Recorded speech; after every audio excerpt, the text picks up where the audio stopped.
Je suis ambitieuse, j'ai envie de progresser. Comment j'en parle à ma hiérarchie?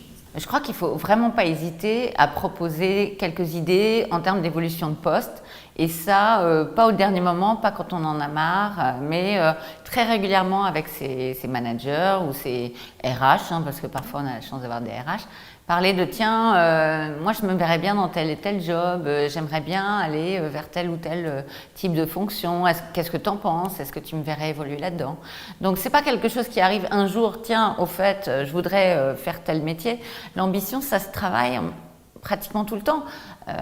Déjà avec soi-même, qu'est-ce que j'ai envie de faire, qu'est-ce qui m'intéresse, quelle est l'étape suivante qui me ferait vraiment me dire que je me développe et qui m'intéresse. Et puis ensuite, avec les autres autour. Alors, on dit toujours qu'il y a 5 ou 6 personnes qui prennent la décision pour votre prochain job. Est-ce qu'ils savent ce que vous voulez? Est-ce qu'ils savent ce que vous aimez? Est-ce qu'ils savent ce qui vous motive? Et puis, est-ce que c'est cohérent avec vos compétences? Est-ce qu'il y a une histoire normale entre ce que vous faites aujourd'hui et ce que vous voulez faire? Donc, oser votre ambition, c'est aussi oser dire, là, je suis compétente, puis je peux apprendre. Et voilà, c'est ça qui me fait envie. Qu'est-ce que vous en pensez? Je suis enceinte. Comment je l'annonce? À quel moment je l'annonce? Et comment je gère le moment où je vais devoir partir de l'entreprise? Parce qu'il y a certaines femmes qui vont avoir peur de se faire piquer leur place, tout simplement. Pour des raisons qu'on connaît toutes, à partir de 3 mois, c'est raisonnable de l'annoncer. Après, ça devient un peu déraisonnable. Et pour l'entreprise, en général, on dit qu'entre 3 et 4 mois, c'est bien d'annoncer qu'on est enceinte. Alors, première chose, c'est pas une maladie, donc c'est l'annoncer en toute authenticité et presque joie.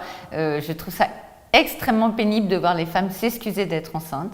C'est la meilleure chose qui puisse lui arriver, à elle, à son mari, à son enfant, j'espère pour son enfant. Et bon, c'est vrai que c'est pas évident en tant que manager de gérer un congé maternité, mais est-ce que c'est plus évident de gérer un congé maternité qu'un mec qui vient de se plier les ligaments et qu'on a pour 6 mois de chaise roulante? Bon, c'est pareil.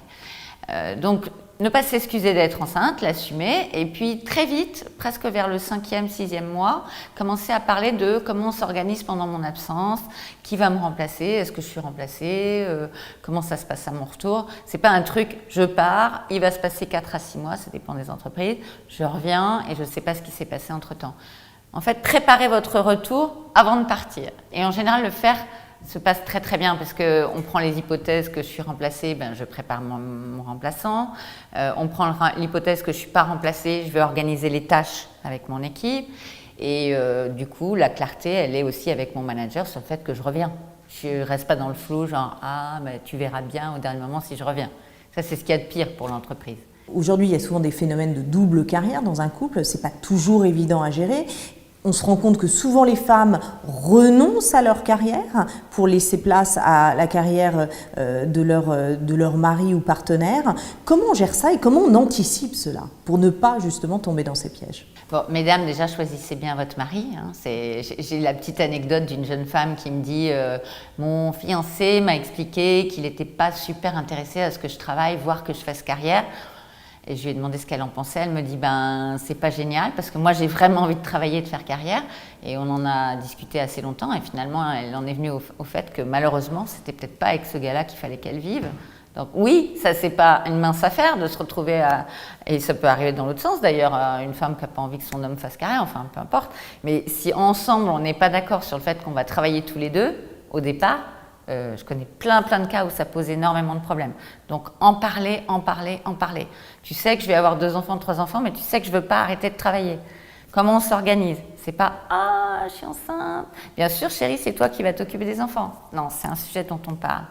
Et puis après, on en parle tout le temps, on en parle tous les ans, comment on s'organise, les enfants commencent à être grands, comment on se partage les tâches. C'est pas un truc qui est acté et chaque couple a sa façon d'organiser son temps.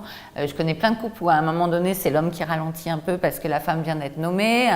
Un autre moment, c'est la femme qui est bien confortable dans son job, il met le coup de booster.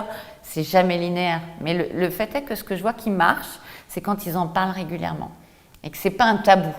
Et que c'est un sujet de conversation à table de temps à autre. Voilà. Merci beaucoup Valérie. Merci.